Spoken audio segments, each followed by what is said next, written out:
الحمد لله رب العالمين، والصلاة والسلام على أشرف الأنبياء والمرسلين نبينا محمد وعلى آله وصحبه أجمعين. أما بعد، ده سورة النساء آية نمبر یو دیرش ته موږ رسېدلي د الله رب العزت په توفیق سره. شروع به انشاءالله د 22 آیت نه کوو. مخکې الله منع وکړه د دې نه چې د خلکو مالونه به په ناروا طریقو سره نه خورئ. دا د خلکو د مالونه چې په ناروا طریقو سره خوړی کېږي، د هغې وجه دا ده چې خلک هغه څه ته ګوري چې د نورو خلکو په لاسونو کې او بیا تمه ساتي چې دغه څه چې د هغه سره دي دا زما سره وي. د دې د لاسه بیا دی کوشش کوي چې د ده دا مال په څه طریقه باندې وخوري. نو اوس دې آیت کې الله سبحانه وتعالی منع کوي د دې نه چې که الله چاله څه غوروالی ورکړی، څه فضیلت یې ورکړی، نو ته بیا دغه ارمانونه مه کوه، بلکې د الله فضل غواړه او په هر حال باندې د الله شکر ادا کوه. اعوذ بالله من الشیطان الرجیم، بسم الله الرحمن الرحیم. ولا تتمنوا ما فضل الله به بعضكم على بعض، او ارمان مکوئ د هغه شي چې غوره کړي دي الله باغې سره بعض تاسو نه په بعضو باندې. حدیث کې داسې راځي،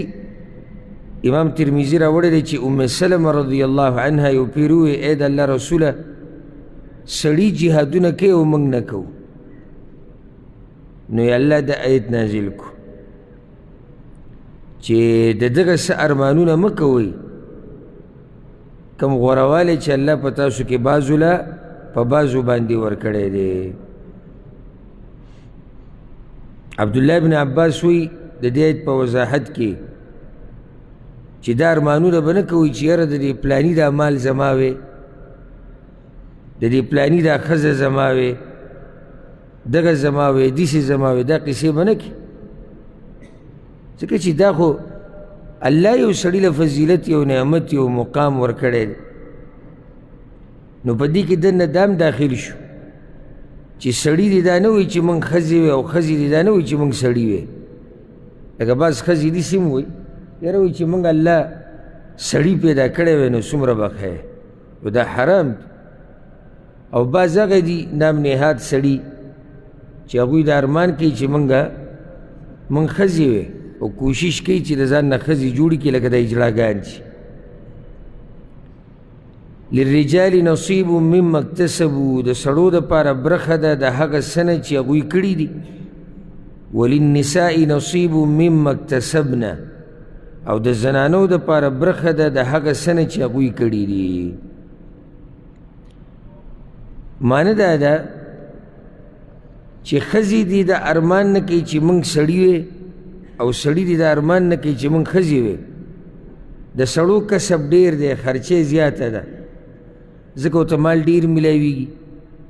په میراث کې او په برخه کې. ښځې چې دي صرف د کور کې دننه یې اکثر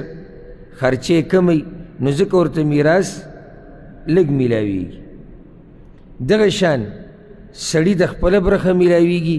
ښځې ته خپله برخه میلاویږي. دا معنی ده. بله معنی پکې دا پرته ده چې الله وی دا خبرې پرېږدئ چې زه د پلاني په شان وی، او زه د پلاني په شان وی، او دغه څه زما وی او دا زما وی، بلکې د آخرت دپاره کوشش وکئ. سړو ته به د خپل کوشش اجر میلاویږي، او ښځو ته به د خپل کوشش اجر میلاویږي. دا معنی هم پکې پرته ده. واسألوا الله من فضله، او غواړئ د الله نه د مهربانۍ د هغه نه، د الله نه سوال کوئ چې الله خپله مهرباني ماله راکړي، او د بل هغه ارمانونه مه کوئ چې یاره دغه زما وی او دا زما وی. ان الله کان بكل شیء علیما، یقینا الله دی په هر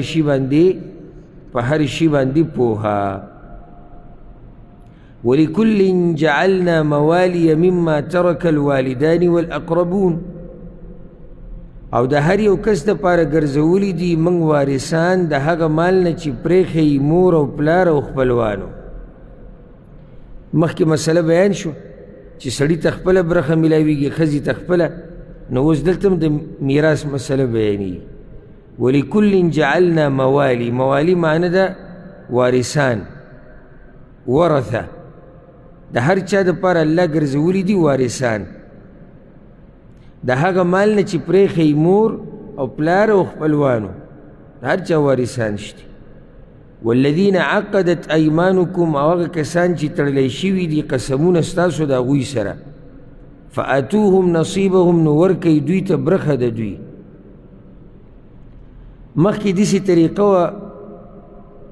چې بعضو خلکو به بعضو سره قسمونه وخوړو او دې ته به عقد موالات وي. قسم به وخوړو د دواړو کسانو،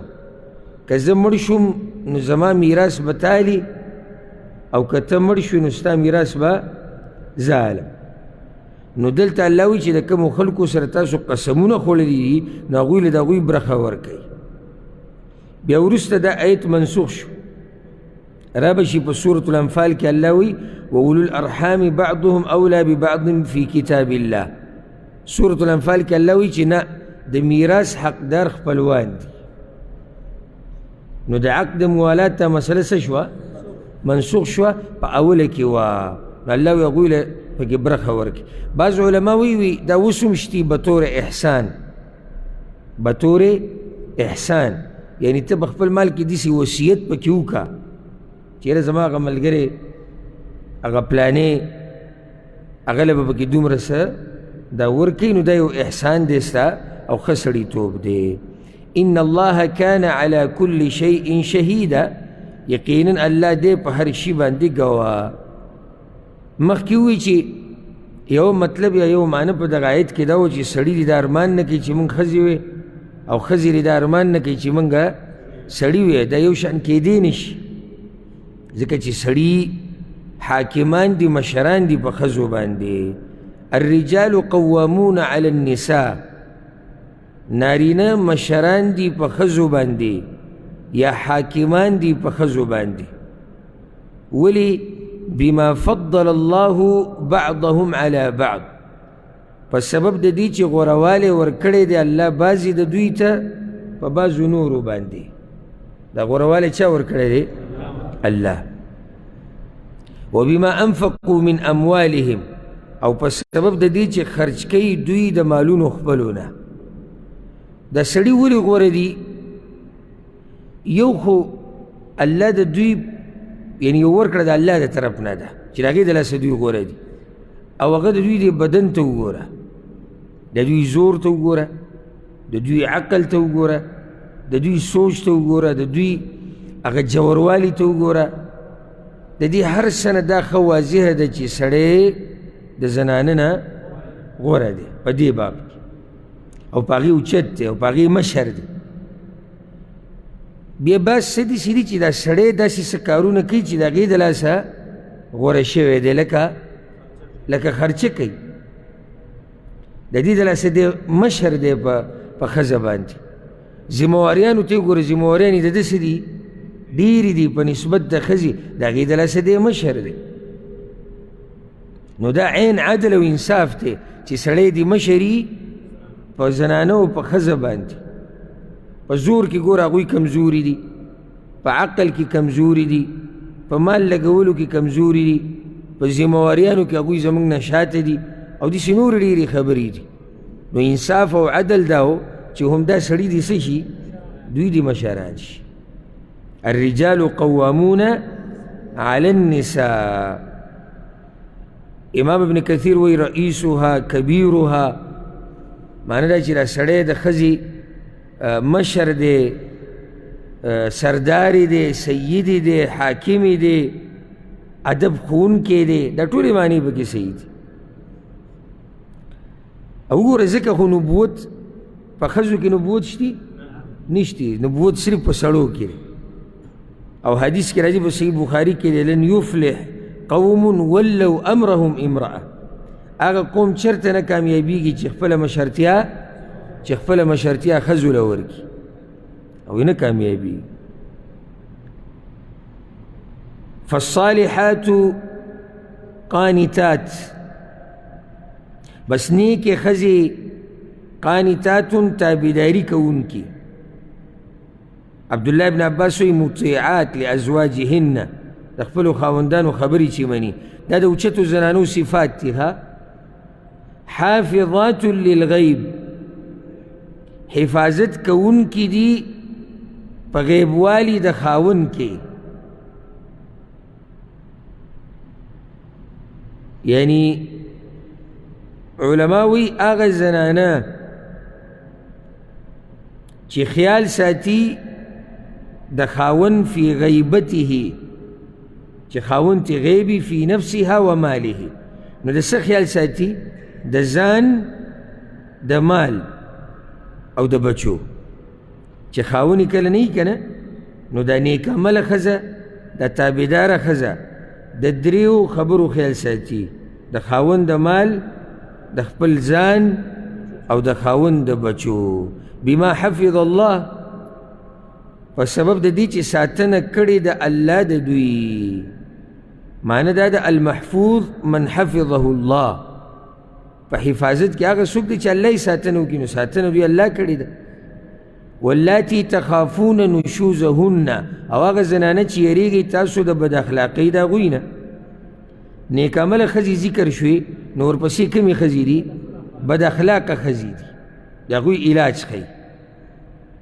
ځکه چې هلته سړی څه دی؟ مشر دی. نو چې سړی مشر دی، دی حق د دې لري چې ښځې له ادب ورکړي.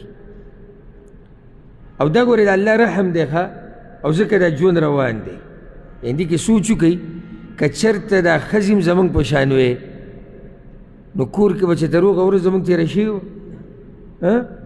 روزانه به دا مقابلې، دا کشتي او دا ګړزا به جوړه وه، ځکه چې هغوی به هم زموږ په شان وې. خو چې کله الله سړو له مشرتیا ورکړه، نو د کور یو ښکلی نظام روان شو، یو ترتیب روان شو. او که چېرته دا داسې وایي چې یاره دا ښځې او سړي یو شان دي، یو مشر پکې نشته او دغه نشته، نو دا ژوند به بیا، دا ژوند به نه وی تېر شوی. او په هر څه کې د الله حکمتونه. اوس یو ښځه ده بد اخلاقه ده، د هغې د علاج طریقه: فعظوهن، بس نصیحت وکړئ هغوی ته. د خاوند ګورې ډېر لوی حق دی. حدیث کې دا راځي، امام احمد راوړی دی: اذا صلت المرأة خمسها، چې کله ښځه د 5 منځونه کوي د ورځې، وصامت شهرها، او د رمضان روجې نیسي، وحفظت فرجها، د خپل عورت خیال کوي، واطاعت زوجها، او د خپل خاوند خبره مني. قیل لها ادخلي الجنة من أي أبواب الجنة شئتي، دې ته به د قیامت په ورځ ویلی شي چې د جنت چې د کومه دروازه خوښوي په هغې ورننوځي. نو ښځې له نه ده په کار چې د خاوند سره بد اخلاقي کړي، خو که کوي او نه مني، نو اول کار به دا کوي چې نصیحت به کوي. ګوره دا غلطي ما په ډېرو سړو کې لیدلې، دا ښځه نه پوه کوي، د سر نه ورسره په جګړو نښلي. چې څنګه ښځه غلطي وکړي که نه، بس کنځلي بدې ردې او ګړز ګړوز او نه. اول دا کښېنوه، په طریقه یې پوه کړه، ګوره ته زما ښځې، ستا په ما حق دی، زما په تا حق دی، دا کار ستا صحیح نه دی، الله نه ویروه. وی نه منله. واهجروهن فی المضاجع، او پرېږدئ دوی لره په ځایونو د سملاستو کې، هجرت دې وکړه.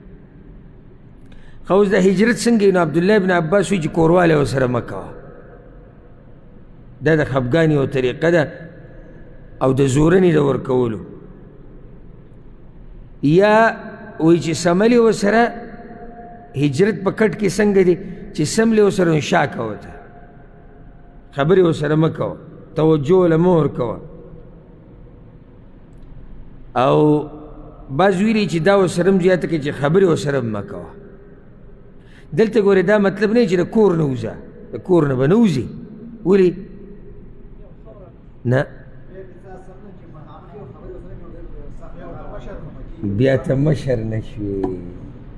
دا جواب دی. ستاسو دا جواب دا دې کې داسې دننه راځي خو اصل جواب دی چې بیا ته مشر نه مشر میدان پرېږدي لکه اوس ستا بچی دی په غلطه روان دی ته به ورته کور پرېږدي څه به کې نصیحت به کې ورته ښځه په غلطه روانه ده ته ورته کور پرېږدي ته خو مشر یې ته به د دې تربیت او چې کور دی ورته پرېښود او چې بیا کمسله ښځه هغه لا خوشحاله شو چې ښځه الله دې جاخې نه خلاص کړو بهر ګرځه که ستا دا مطلب وي چې دا به تا نه معافي وغواړي یا به تا ته ټلیفون وکړي چې راځه خفه شوی نو دغه تا ته هم نه وایي نو بس بیا به ته پښیمانې په دوو کې به حیرانې چې زه خو بهر ته راووتم چې په دې لکه دبدبه واچو نه هغه وشوه او نه اوس څوک شتي چې تا په خوله کې واپس ترې راولي نو ځان له دې مسله ښه ډېره کړه نو د هجرت طریقه دا ده چې ته به په طلایي کې هجرت کې بله خبره او اهمه نقطه بچو ته دا خبرې به نه راښکاره کړي دا په بچو باندې غلط اثر کوي چې بهر دې خبره راښکاره کړه او د بچو په مخ کې او بدې ردې او سپکې سپورې او زه نه سملم او زه نه درځم نه دا خبرې به د بچو په مخ کې نه کې چې د ښځې او د خاوند په منځ کې دا مسله او په دې باندې درانه ښځه پوهېږي چې خاوند زما نه خفه دی نو هغه به خپل کار نه واپس شي وضربوهن او ووهئ هغوی لره که دغه هم کار ونه کړي نو بیا څه وکړئ ویې وهئ خو د وهلو باره کې رسول صلی الله علیه وسلم آداب ښوولي دي چې مخ به وله نه وایي او یو حدیث کې راځي فضربوهن ضربا غیر مبرح داسې ګزار به ورکې چې هغه زخم نه جوړوي اډوکې نه ماتوي د دې دا مطلب نه دی چې وهی ته سمه چوکه ورته ونیسي یا خپله غوسه پې سمه سړه کړي ځکه فقها د هغې دپاره مثال ورکوي لکه په مسواک کې ووه په کپړه او کله داسې هم سړی کولی شي خطا ګزار سړی وکړي په دې سره درنې ښځې پوهېږي کومه ښځه چې دینداره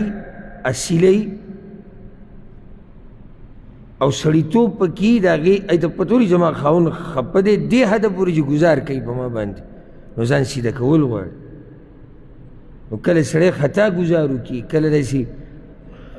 سپېړه په داسې ځای ورکړي چې هغې د لاسه بدن ته نقصان نه رسي معمولي غونته کې شی په هغې ووایي نو هغې باندې هغه پوه شي او چې روزانه ورسره ته جګړې کوې اوس دغه ستا حالي نو که هغه ته سوباړی ورته ونیسي په هغې باندې هغې داسې اثر نه پرېږي ځکه ته پته ده چې د دې دغه عادت ته یو دوه چغې به وایي درې به کنځلي کوي یو څلور به سکون راکوي او دوه بلتې راکوي هغې نه بعد قصه ختمه شو نو ښځه به دومره هم نه وایي چې بس تا دغه والو سره عادت کړي هغه بیا تا نه یېرېږي نه لکه څنګه چې یو نیم سړی خپل بچي دومره وایي چې هغه بیا یې سره یېرېږي نه زیاته پته چې زیات نه زیات به پلار څه وکړي ما به وایي ابروز ما تاسو ته که څه بوزه کې قصه وکړه موږ مدرسه کې قرآن یادو موږ سره یو پنجابی و نو زما هم زولتیا کې موږ به یو ځای کېناستو پاسېدو نو هغه ډېر کمزور و نه به یاد ورته قرآن نو هغه چې به موږ سره په دې لینډ کېناستو موږ به قاري صاحب ته ناستو چې سبق واورو نو هغه به موږ سره په دې لینډ کېناستو ښه باقاعده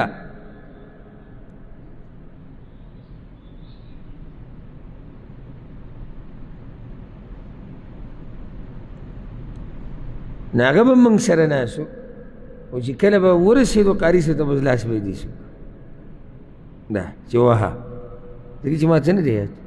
بس هغه به وووو بیا به دا بل لاس به بیا به له دا ووو بیا به چې راواپس به شو زه به ورسره ملاو شو ما څنګه موسکی به وي ما ته نه و یاد عادت شوی و هغه د الله سونه یې سمه دي چې خښته جوړه شوې وه دومره وله والي نو هغه ته پته وه د کور نه به هغه نه یادو چې زیات نه زیات زه به لاس داسې ونیسم او هغه به یې وایي نو بچې او ښځه بعضو وختونو کې سړی ګزار کوي په دوی باندې بعضو وختونو کې سړی قاري په مخه دا قصې مزه نه کوي او بې ضرورته ښځې وهل دا د اوچت مؤمن صفت نه دی او ذکر رسول الله وسلم وایي چې لیس اولئک بخیارکم وی بعض ښځې راغلي وي رسول الله وسلم وایي زمونږ کور ته او د خپلو خاوندانو شکایت یې وکړو نو ګورئ دا یاده کوي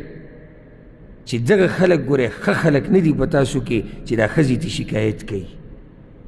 همدا ښه سړی نه دی چې ښځه بې ضرورته وایي او ظلم ورسره کوي او د یو نیم سړي په د ژبې په سر کنځلې پرتي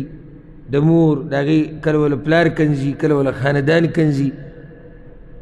کله د بچو په مخ کې بې عزته کوي نو دا ښه طریقه نه ده فإن أطعنكم فلا تبغوا عليهن سبيلا نو که خبره ومنله ستاسو نو مه لټوئ په دوی باندې لاره د ملامتیا بس دی نو خبره دله ومنله یا لاره د طلاق ان الله كان عليا كبيرا یقینا الله ډېر اوچت دی لوی دی د دې لپاره راوړو چې یعنی خیال کو وګورئ الله ستانه زورور دی لوی دی نو که ته ظلم وکړې تا رانیوی شي ښه په دې هم حل راونوتو وإن خفتم شقاق بینهما او که یریږي تاسو د مخالفت نه په منځ د دواړو کې یعنی سلار نه راوځي فابعثوا نو مقرر کوي حکما من اهله وحکما من اهلها یو فیصله کوونکی د طرف د خپلوانو د سړي نه او یو فیصله کوونکی د خپلوانو د ښځې نه دوی به کیني ای یریدا اصلاحا که اراده لري دواړه د جوړ جاړي یوفق الله بینهما یو زیوالی به راولي الله په منځ د دواړو کې که چېرته د مشرانو نیتونه د اصلاحي نو الله به جوړ جاړی راولي دوی په منځ کې روغه به راولي خو چې هغه خپلوان ستا ورانې کوي اکثر کورونه ګورې دي د لاسه وراني ستا به ګماني چې یاره دا زموږ تره دی ښه سړی دی هغه تره کوشش کوي چې تره دې ښځې نه څه شي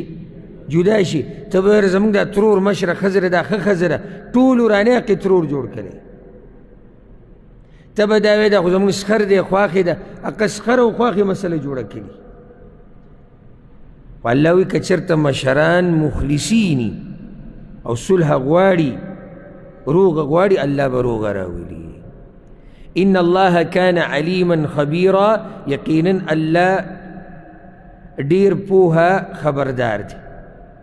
اوس د دې نه بعد الله سبحانه وتعالی دا وایي چې عام اخلاق به ښه ساتئ مخکې ووایي که نه چې ښځې له پکار دی چې د خاوند سره اخلاق ښه ساتي سړي له پکار دی چې ګزاره کوي اوس وایي چې عامو خلکو سره به ښه اخلاق ساتي واعبدوا الله ولا تشركوا به شيئا او بندگی کوي د الله او شریکان مه جوړوئ د هغه سره څه شی یا شریک مه جوړوئ د هغه سره هیڅ شی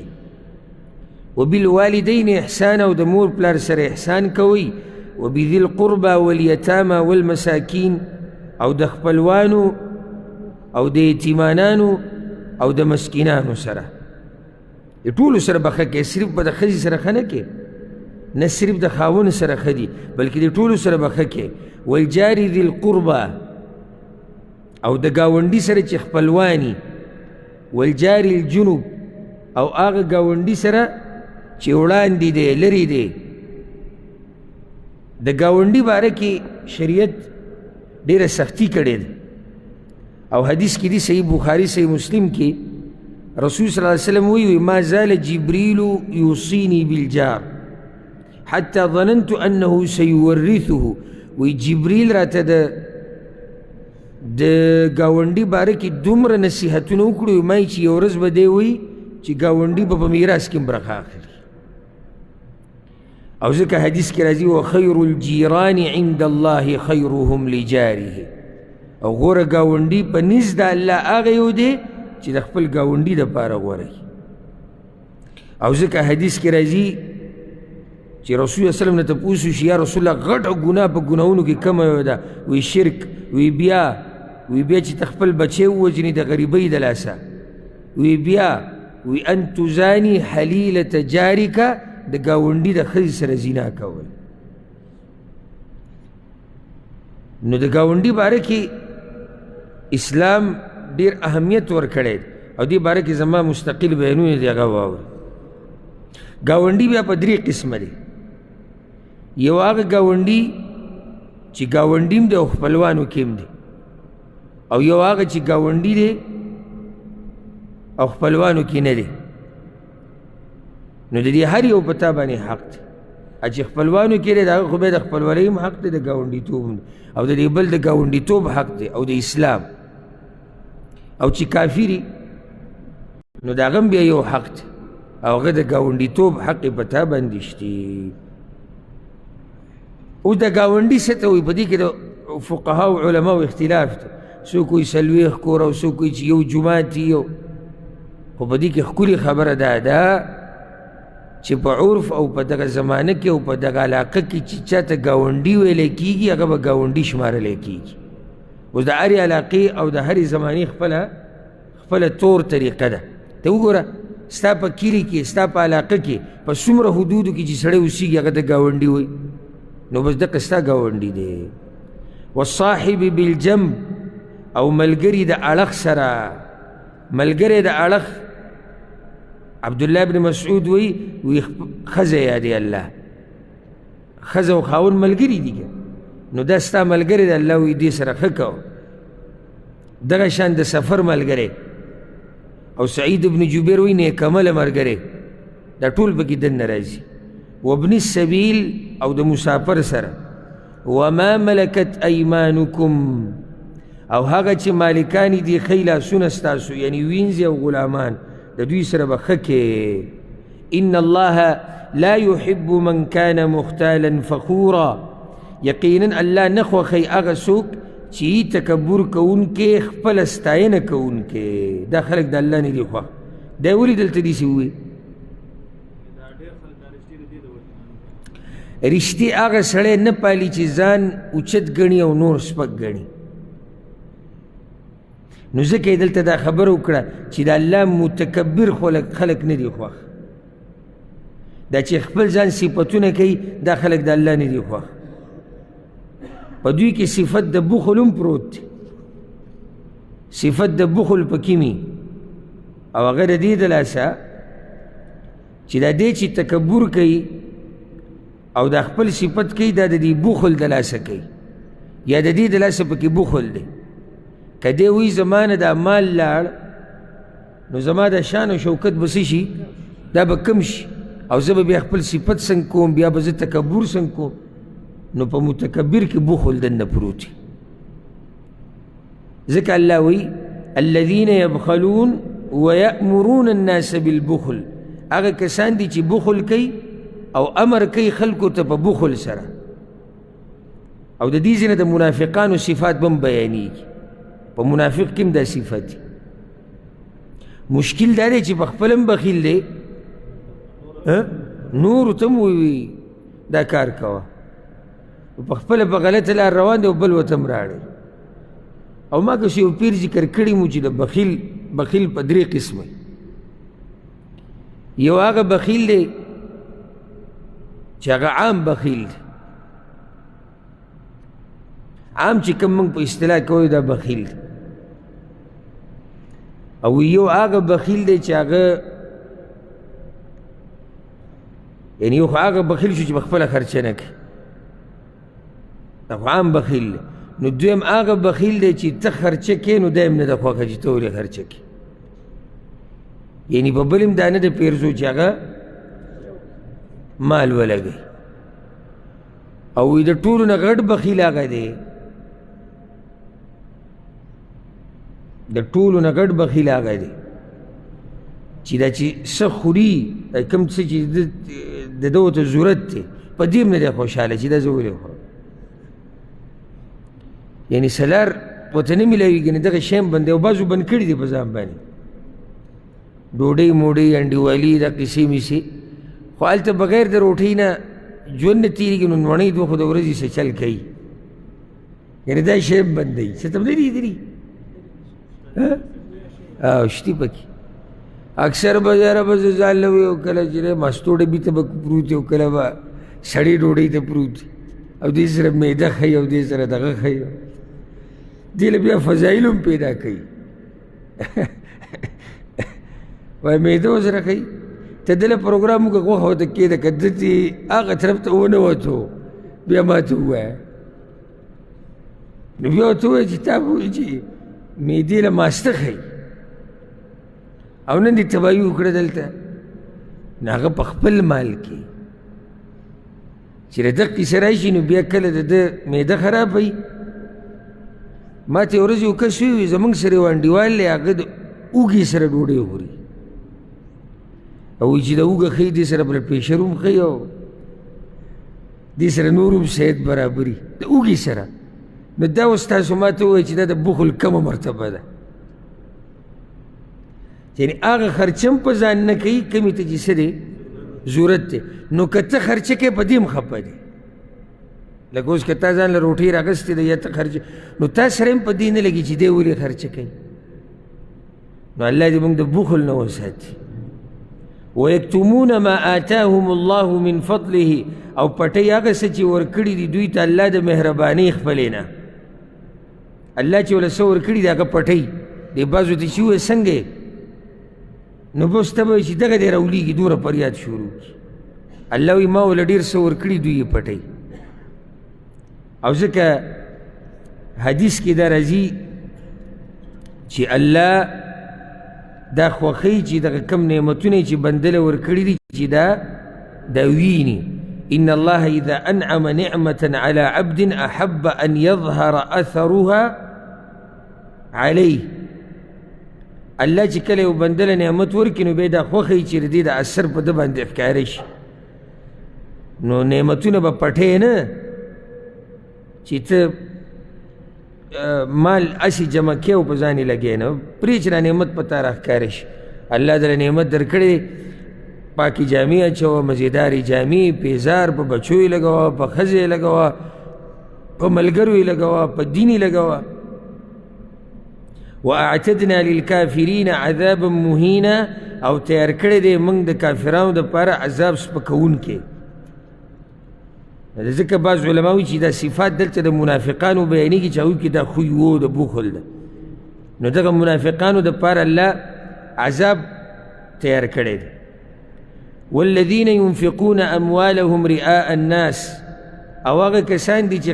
خرج کوي مالونه خپل دپاره د ښودنې د خلکو لګوي نه او کوي لګوي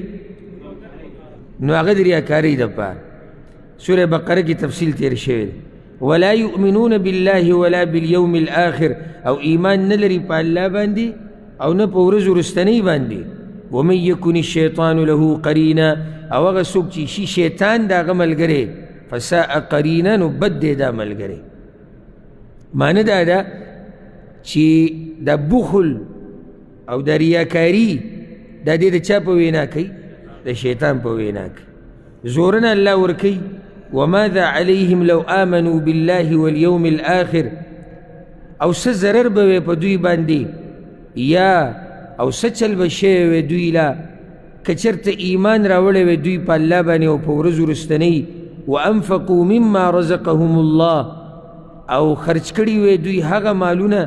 چې ورکړي دي دوی ته الله. وکان الله بهم علیما او دی الله په دوی باندې پوها.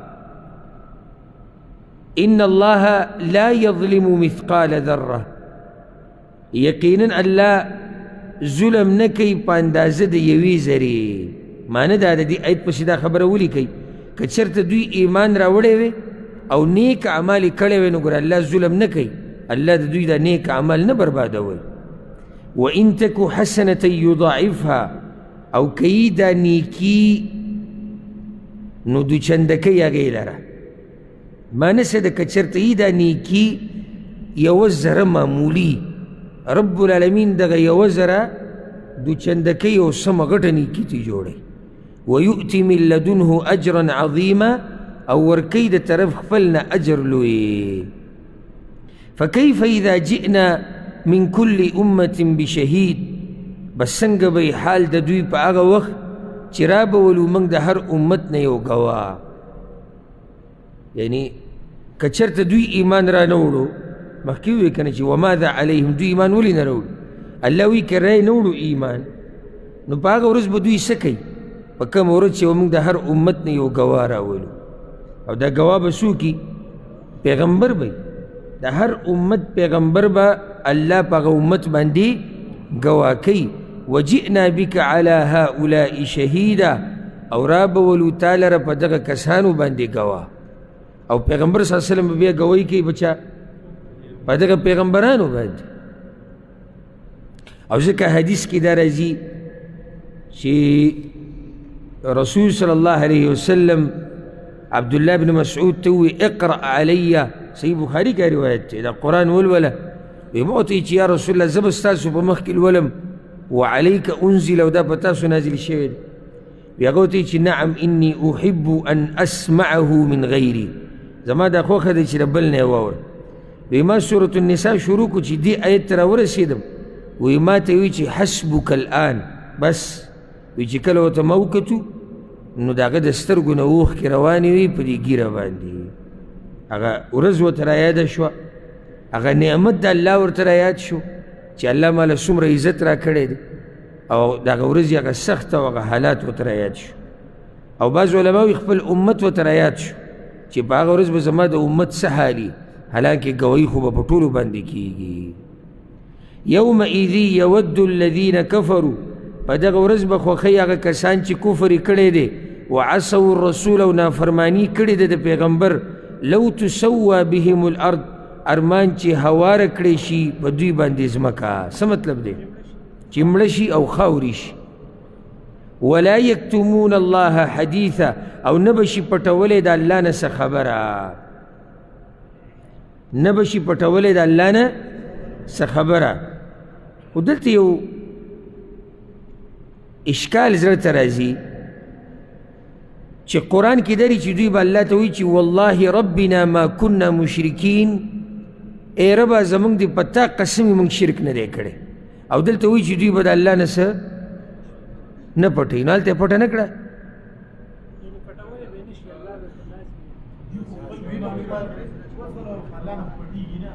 نه الله نسبت دوی ته کړی چې دوی به نشي پټولی دوی به څه نه پټوي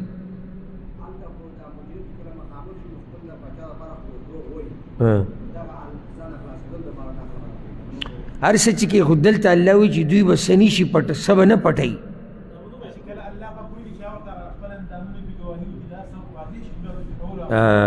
جواب یې داسې دی چې د قیامت حالات دي 50,000 کاله ورځ ده یو وخت به داسې چې دوی به خبرې پټوي نو دغه کوم ځای کې چې خبرې دغه راغلي چې دوی به پټوي حقیقت د آیتونه د هغه وخت سره دي بیا به الله رب العزت د دوی په جوه باندې مهر ولګي او د دوی بدن ته به وایي چې خبرې کوه نو ولا یکتمون الله حدیثا بیا به د الله نه څه نشي پټولی پوه شوي پوه یا ایها الذین آمنوا ای ایمان والو مخکې تذکره وشو د قیامت ته ورځ چې قیامت په ورځ به خلک الله ته ودرېږي نو اوس د مانځه باس کوي ځکه چې په مانځه کې هم خلک چا ته ودرېږي الله ته لا تقربوا الصلاة وانتم سکارا مه نږدې کېږئ مانځه ته په داسې حال کې چې تاسو نشه یئ حتی تعلموا ما تقولون تر دې چې پوهه شئ په هغه څه چې وایئ یې تاسو دا سویمه مرحله ده د درېیمه ده درېیمه ده که دویمه دویمه اولنی مرحله څه ده فائدې به کوم دي نقصانات به کوم نقصان یې ډېر دی دویمه دا ده درېیمه مکمل حرام شو مایده کې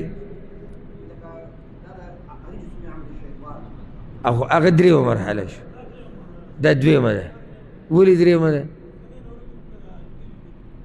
ها پای کې درېیمه صحیح شو بارک الله فیک دقې له موږ راتلو عام علما دا وایي چې مراحل درې دي نو که ته د عام علماو تعریف والي نو دا دویمه مرحله ده او بعض علما وایي څلورو مراحلو باندې شراب دا مسله تېره شوې ده نو اولنۍ مرحله دا ده سورة النحل کې الله وایي چې په دې کې یعنی خوږوالی دی نشه ده پکې او یعنی خلک اسکي استعمالوي هلته الله نه دا ویلي چې حلال دي او نه دا ویلي چې حرام دي خو دا خبره یې کړې چې خلک دې دغه فایده اخلي نو دا اولنۍ مرحله شو دویمه کې بیا الله وایي چې نقصان پکې شتي، درېیمه کې وایي چې مانځه ته مه نږدې کېږي چې نشې، څلورمه ده چې بالکل حرام. نو که ته دغه تقسیم کې او که دغه تقسیم کې. د دې آیت په نزول کې یو دا سبب ذکر کیږي. علي بن ابي طالب رضی الله عنه وایي چې عبدالرحمن بن عوف زموږ دپاره د روټۍ پروګرام کړی و مدینه کې. وایي چې موږ ورغلو، موږ روټۍ وخوړه، بیا یې شراب وړو، موږ شراب وڅښو ځکه چې حلال و، نو موږ شراب هم وڅښو. نو د شرابو موږ ګډوډ کړو. بیا د مانځه ټیم راغی، نو یو کس پکې ورمخکې شو مانځه ته، او دوی شراب څښلي.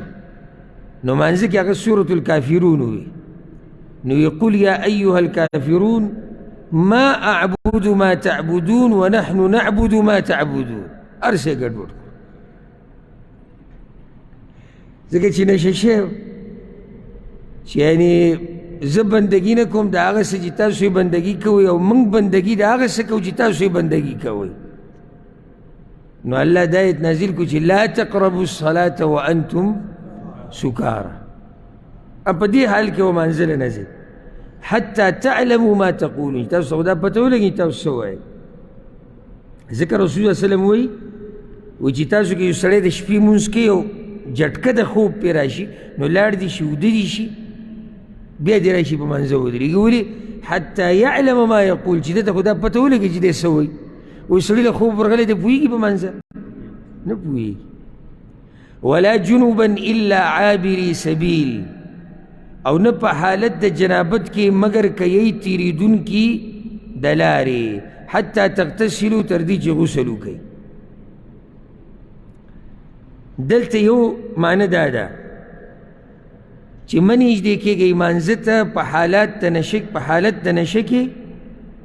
او یو په حالت د جنابت کې. یو طریقه دا ده د تفسیر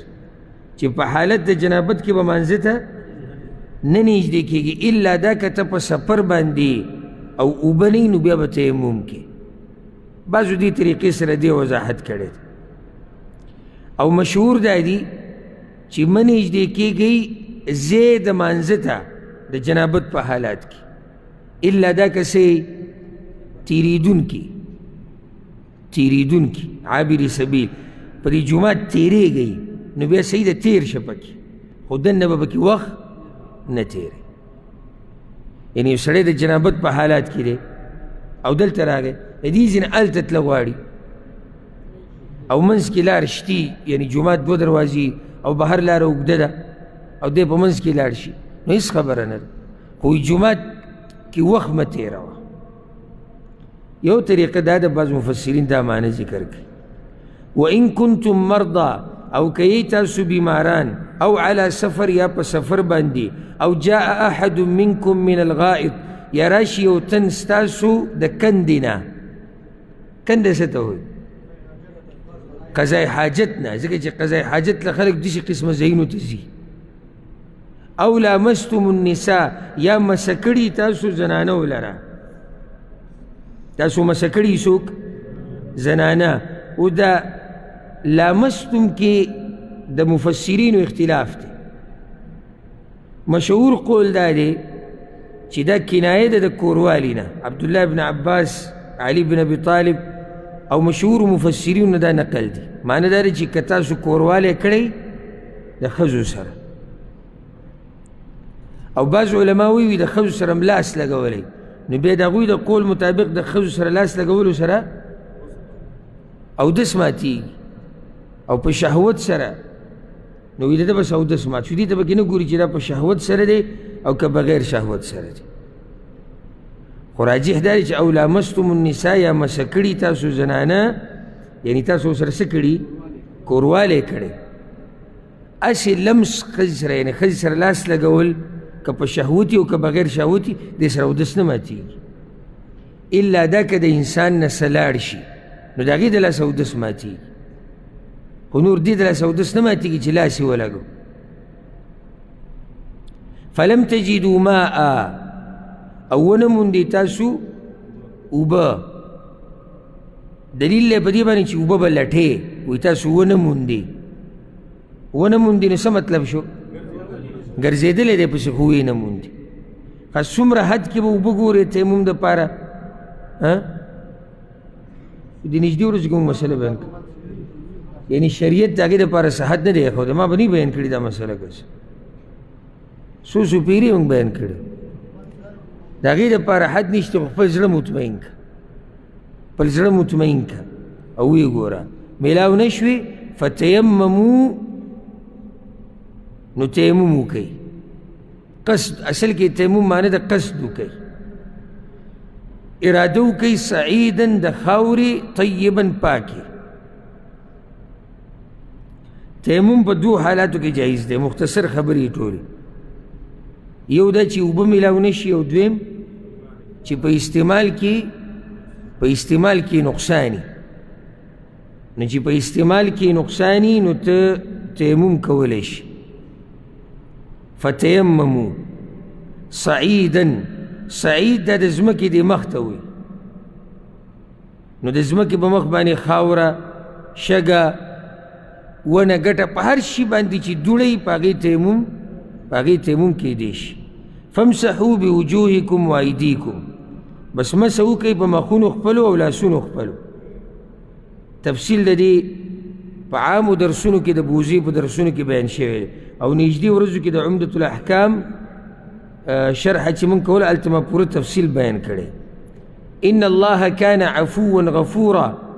بېشکه الله دې معافي کوونکی ډېره بخښنه کوونکی یعنی که څه کمی کوتاهي راشي نو الله تاسو ته بخښنه کوي او خاوند د بخښنې دی او د معافي کوونکی دی دلیل پې دا دی چې دا اسانتیا یې راوستې ده اوبه نه وي نو څه وکئ تیمم وکئ اوس د دې نه بعد د یهودو خبره شروع کیږي یو څو آیتو کې به د یهودو بحث کیږي ولې جواب ځکه چې مخکې الله احکام بیان کړو چې په دې عمل کوئ دا حلال دي دا حرام دي او یهود به کوشش کړي یو په هغه ټیم کې اوس هم کوشش کوي چې مسلمانان په دې احکامو عمل ونه کړي او دې مسلمانانو ته به قسمه قسم شبهې ورچولې نو ځکه الله اوس دلته د هغوی بحث کوي الم تر الى الذين اوتوا نصيبا من الكتاب آیا ته نه ګورې هغه کسانو ته چې ورکړی شوي ده ورته صحیحه د کتاب مخکې ما دا خبره ذکر کړې وه فایده څه وه عمل پې نه کوي ځکه الله وایي بعضې څه ورته ورکړی شوي یشترون الضلالة اخلي دوی ګمراهۍ لره نو څه شی چې اخلي خو څه به پکې ورکوې که نه څه یې ورکړي هدایت ویریدون ان تضلوا السبیل او غواړي چې ورکه کي تاسو نه لاره یا او غواړي چې ورکه کوي تاسو نیغه لاره دواړه خبرې صحیح یعنی په خپله هم ګمراهان دي تاسو هم ګمراه کوي په څه طریقه تاسو ګمراه کوي چې دې احکامو باندې عمل نه تاسو منع کوي او تاسو ته شبهې راځي والله اعلم باعدائکم او الله ډېر ښه پوهه دی په دشمنانو ستاسو وکفى بالله ولیا او کافی دی الله دوست وکفى بالله نصیرا او کافی دی الله مددگار الله ستاسو دوست دی او الله مددگار دی نو مه منئ د بل چا خبرې او څه چې الله تاسو ته وایي هغه منئ بل دا چې الله وایي ما ته ستاسو دشمنان معلوم دي نو مه هېرېږئ زه ستاسو دوست یم نو چې الله ستاسو دوست دی نو دشمنان تاسو ته نقصان نشي در رسول من الذين هادو بعض دغه کسانو نه چې یهودیان دي یحرفون الکلم عن مواضعه بدلی خبرې د ځایونو خپلو نه څنګه بدلی سوره بقره کې تفصیل تیر شوی ویقولون وی هغوی سمعنا وعصینا واورېده منګه او نافرمانی کوو منګ د دې هم تفصیل مخکې تیر شوی واسمع غیر مسمع او واوره ته تا ته دې اورېدل ونه کړی شي د دې یو مشهور تفسیر دا دی واسمع غیر مسمع دا معنی ده یعنی ته موږ ته غوږ کېږده واسمع زموږ خبره واوره دومره بې ادبه او ستا خبره دې وانه اورېدی شي دا به پیغمبر ته وي یا واوره زمونږه او الله دې تا کون کړي چې د چا خبره نه اوري یا واوره زمونږه او د خیر خبره خو چې ته د سره وانه اوري دا ټولې خبرې دي کې راځي وراعینا او وی دوی ټکی د راعینا کوم ځای کې تفصیل تیر شوی بقره کې اوس له ګزاره کوي داسې تاسو هر ځای کې بقره وایي العمران په کوم دی ګورئ هغه موږ صورت العمران کې لګیا چې ما به کوم ځای تاسو بقره کې اوس العمران هم دی لیم بالسنتهم په تاوالو د جبو خپلو سره نو چې جبه پې تاو کې څه شي راعینا راعینا نو څه مطلب شو زمونږ شپنکیه نو ښکارېدو به داسې چې دوی څه ووي راعینا صحابه کرامو به راعینا وي زمونږ لږ لحاظ وکړه دا خبره بیا وکړه دوی به پکې جبه ته وکړه راعینا ګستاخي به وکړه یا د رعونت نه اخیستی شوی دی چې ای قمقله وطعنا فی الدین او په بد ویلو سره په دین کې دا خبرې دوی ولې کوي ستاسو په دین باندې طعن کوي ستاسو د دین سپکاوی کوي ولو انهم قالوا سمعنا واطعنا او که چېرته دوی ویلی وی چې واورېده موږ او تابعداري کوو موږ واسمع او واورته وانظرنا او وګوره موږ ته لکان خیرا لهم نو خامخا وی به دا غوره د دوی دپاره و اقوم او ډېر برابرونکې یعنی د دوی دپاره دا خبره برابرونکې وه دوی به په دین باندې مضبوط کړي او په دین به بیا برابر او نیغ روانو دا معنی ده و اقوه ولكن لعنهم الله بكفرهم مگر لعنت کړی دی په دوی باندې الله په سبب د کفر د دوی فلا يؤمنون الا قليلا نو ایمان نه راوړي دوی مگر لږ شان د دې څه مطلب دی لږ شان د دې ما تفصیل کړی کوم ځای کې سوره بقره کې لږ شان څنګه یو معنی دی چې لږ خلک پکې ایمان راوړي دا دویم یعنی لږې مسلې د الله د دین مني او ډېرې نه مني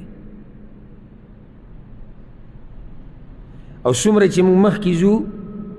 نو دومره به تیر شوو مسلو ته زموږ ضرورت راځي ځکه هره خبره په غور سره اوري بیا به تفصیل نه کېږي دې آیت کې ډېرې خبرې تفصیل طلب خبرې وي چې تفصیل یې شوی وي خو د هغې تفصیل مخکې شوی یا ایها الذین اوتوا الکتاب ای هغه کسانو چې ورکړی شوی دی هغوی ته کتاب آمنوا بما نزلنا مصدقا لما معکم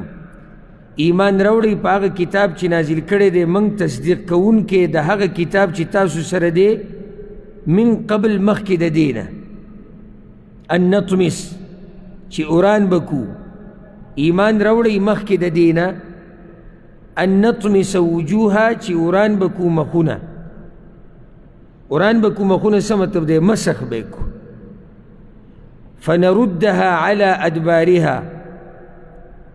نو وابړو دا په شاګانو خپلو دا مخونه به له کاږه وږه کو او نلعنهم یا به لعنت کو په دوی باندې کما لعنا اصحاب السبت لکه څنګه چې لعنت کړی دی موږ په خالي والو باندې اصحاب السبت کوم ځای کې بازو سوره بقره کې هغوی سره الله څه چل کړی شادوګان او خنزیران یې دي جوړ کړي لعنت یې پې ویلی ځکه یې د هغوی تذکره وکړه او دا کار یعنی دا معنوي مسخه نه ده حسي مسخه په هغوی راغلې وه او راتلی شي نو دلته دا خبره د بعضو علماو چې د دې دا مطلب نه دی چې یعنی الله به د دوی مخونه داسې وران کړي چې محسوسیږي به نه محسوسیږي به یو لفظ په خپل حقیقت پرېښوده پکار دی لکه څنګه چې الله په هغوی دا سزا راوستې وکان امر الله مفعولا او دې کار د الله پوره کړی شوی ولې پوره کړی شوی دی نه نه نه ولې پوره کړی شوی د الله کار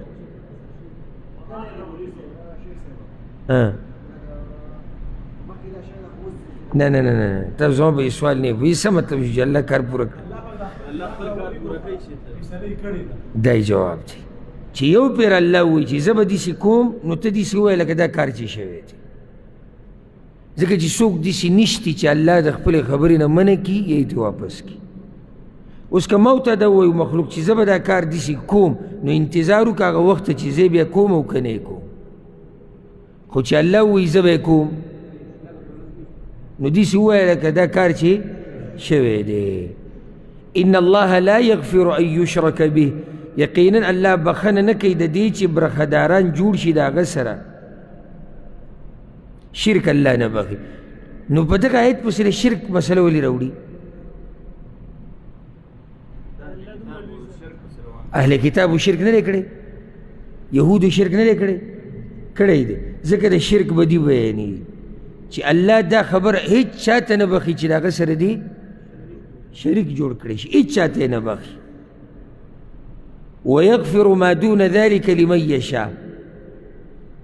او بخي هغه ګناهونه چې ما سوا دي د دې نه چاله چې خوښه شي چا دپاره چې وغواړي کیدی شي د الله د مشیت لاندې ده نو عقیده دا واله د اهل سنت والجماعت او د اهل حدیثو او د سلفیانو چې د سلفو په منهج دي هغه د عقیده ده چې څوک هم په کفر او شرک باندې مړ شو نو دې د همیشه دپاره جهنمي شو د دې نه علاوه که څوک په یو ګناه باندې مړ شو ګناه کبیره باندې او توبه یې نه ده ویستې نو دې د الله د مشیت لاندې دی که الله وغواړي وبه بخي ځکه دلته ووي ويغفر ما دون ذلك لمن يشاء او که الله ول عذاب ورکوي نو د ګناه په مقدار به ورته عذاب میلاویږي بیا به چېرته راځي بیا به جنت هر چې ګناه صغیره دي دا واړه ګناهونه نو دا الله په دې بغیر توبې نه په دې عباداتو سره بخي او په دې قبر کې چې را کمې سختې راځي په دې سره هم الله ګناهونه بخي بعض خلک به داسې چې ګناهونه یې کړي دي او په قبر کې ورته عذاب میلاو شو په قبر کې به سخته راله د دې سختې د لاسه دی په آخرت کې صفا شو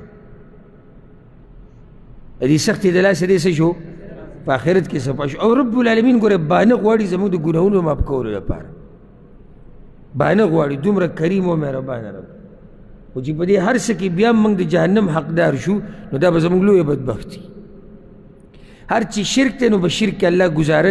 نه کوي ولې ځکه چې دا د هغه په حق باندې ډاکه اچول دي نو په دې کې هغه د هېچا سره ګزاره نه کوي الم تره ومن یشرک بالله او چا چې برخداران جوړ کړل د الله سره فقد افترى اثما عظیما نو یقینا د جوړه کړه ګناه لویه ګناه کې واقع شو چې د دې نه بله غټه ګناه نشته که څوک سوال وکړي چې د ټولو نه لویه ګناه کومه یوه ده هغه شرک دی د شرک نه بله غټه ګناه نشته الم تر الى الذين يزكون انفسهم آیا ته نه ګورې هغه کسانو ته چې پاکي بیانوي د ځانونو خپلو څوک دي دا یهود دي ولې دوی څه ویلي دي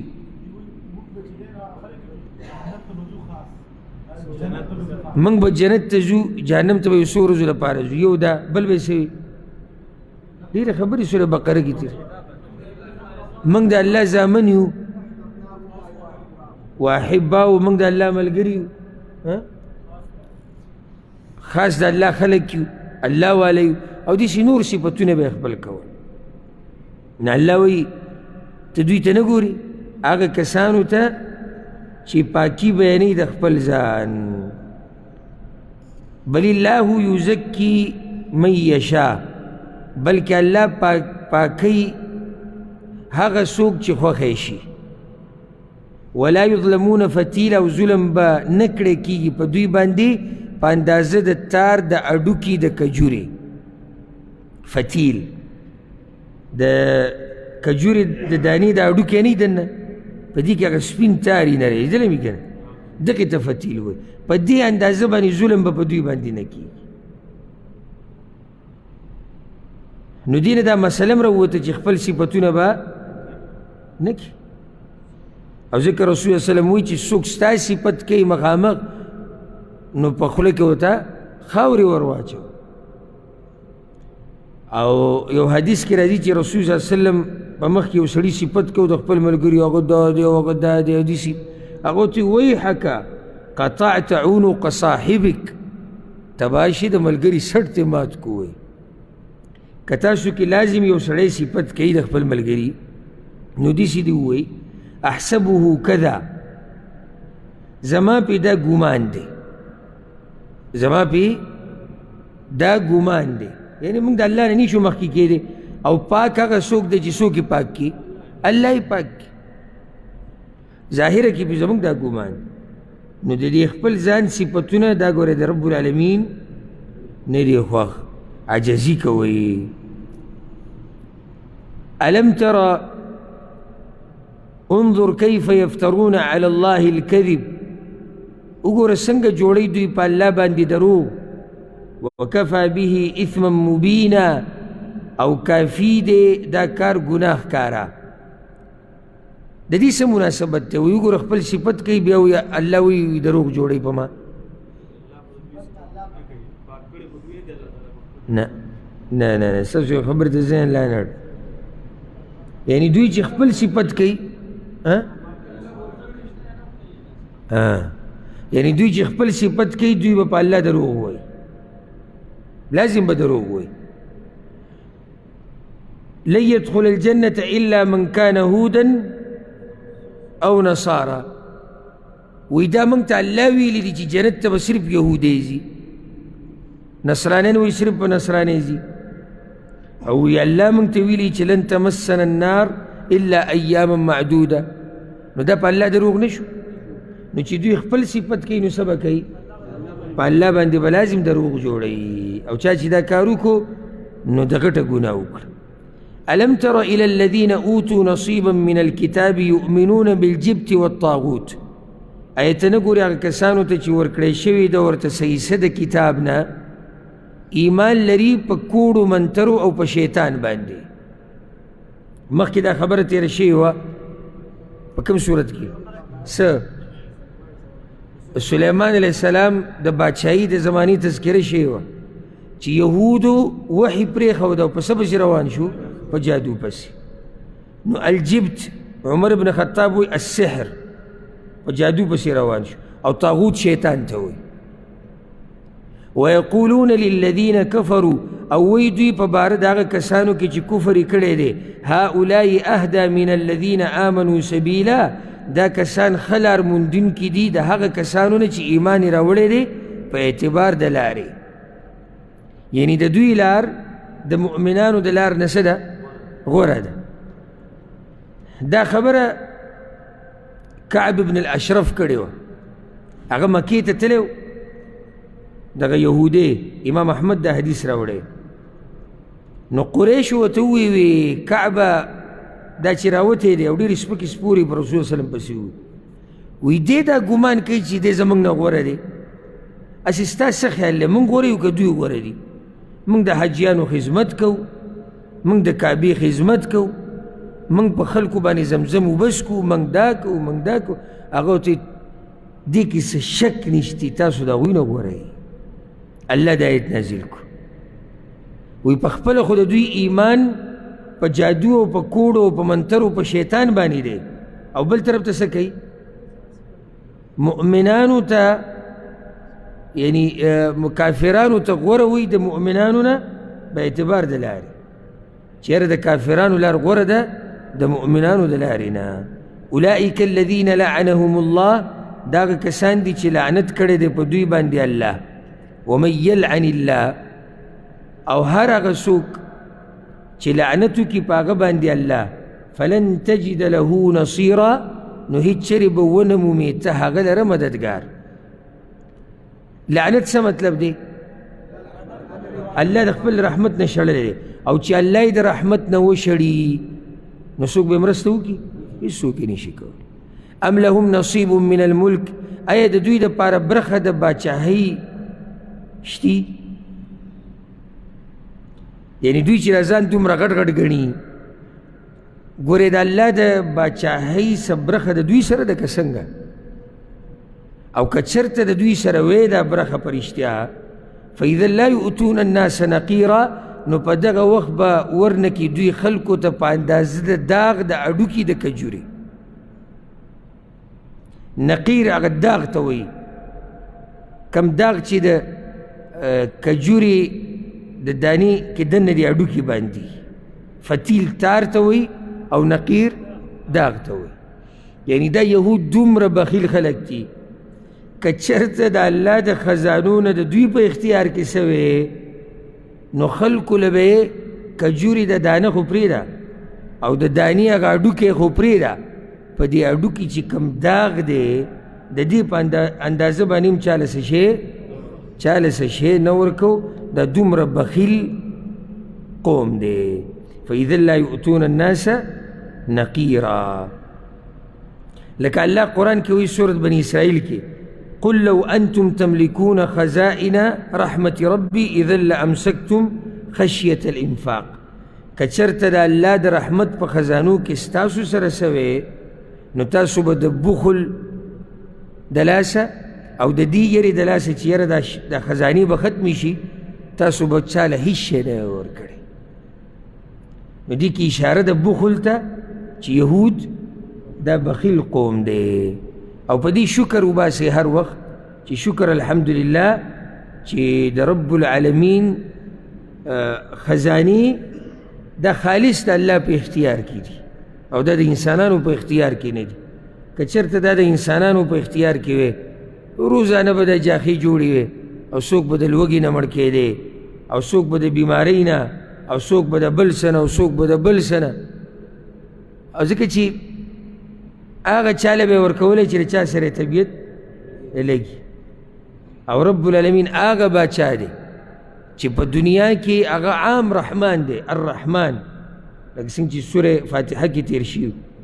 د هغه رحمت عام دی تر دې چې کافر له هم رزق ورکوي. څومره مسلمانان د هغه نافرمانیانې کوي هغه له بیا هم رزق ورکوي، بیا ورته هم د توبې دروازه کولاو کړې ده. او د انسانانو خو دومره زړی معمولي که د سره ورانه شوه نو تا به زر نیکۍ کړي یو به دنه غلطي شوي که یو غلطي به دله راولي هغه زر نیکیانې به دله پسې الله وکړي. او د انسانانو خو ناشنا طبیعت دی، که یې خوښ شوي نو د ځمکې نه د اسمان ته رسوي او که یې بدې شوې که نه معمولي خبره د پکې ولید او کیدی شي هغه خبره بد هم نه خو د ده په طبیعت برابر نه نو د هغه اسمان نه د کته د ځمکې له راچي او د ملا دا تیر دله ماتوي. نو د الله رحم دی او دا د الله لوی نعمت دی چې دا خزانې خالص د هغه په لاس کې دي او انسانانو له یې اختیار نه دی ورکړی. یعنې بیا به موږ په یو بل رزق بندولی ما ته دې ووایي ته رزق واله ځه او دا جاخۍ به جوړي. نو ولله الحمد. په دې باندې به اکتفا وکړو. سبا به شروع کوو انشاءالله د 54 آیت نه او خبره چې تاسو ته یادوي چې همدغه د یهودو باس روان دی او د هغوی د بخل او د هغوی د حسد. الله دې موږ پوه کړي په قرآن باندې. هذا والله أعلم وصلى الله وسلم على نبينا محمد وعلى آله وصحبه أجمعين.